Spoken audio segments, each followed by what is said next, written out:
What's up, old school homies? Today we're going to mourn the loss of Dave Smith. He was the designer for Sequential Circuits, Dave Smith Instruments, Yamaha, Korg. He had stints with, which was a part of Yamaha at the time that he was there.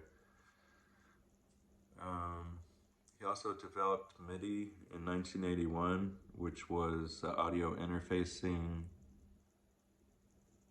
kind of a plug and cord that you can attach other instruments from other manufacturers together with, kind of chain them together, put them into audio interfaces.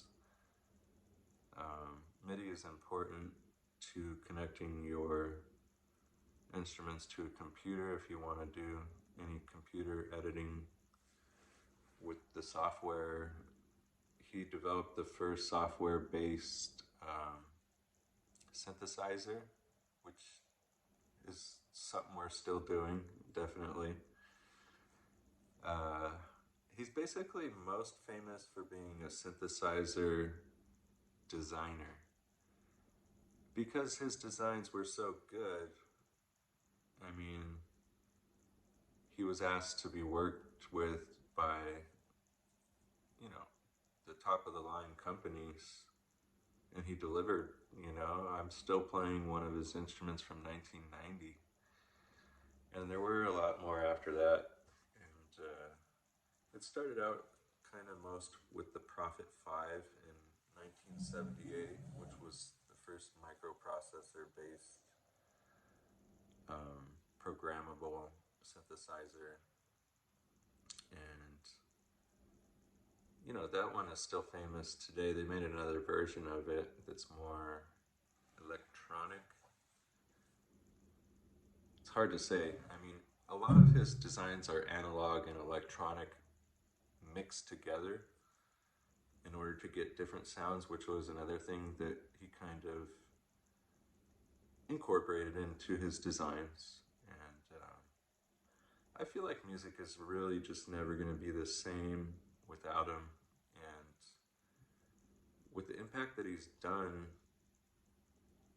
I know that it is really just different for what he's done already, like for film, for synthesizer-based rap, for any genre really, soft rock, pop, everything sounds good with a synthesizer.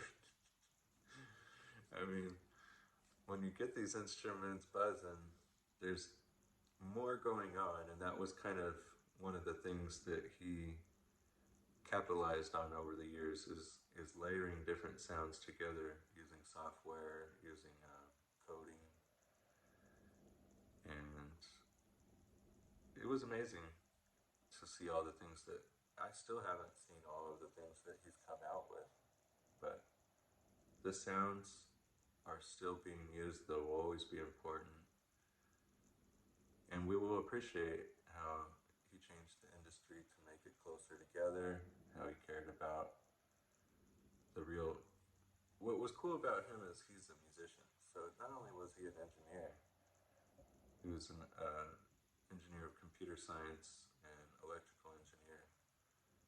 But as a musician, when you play one of his instruments, then you could kind of tell that he was a musician, sort of thing. He was like, sometimes you get playing an instrument and it feels electrical. His felt more like feeling, like when you play one. So the the way the usable tones were laid out and everything, he was a musician, first and foremost. He had played music his whole life too. So sad to hear that he died at 72. His legacy is definitely just going to be lived on through the instruments. I've just been inspired by a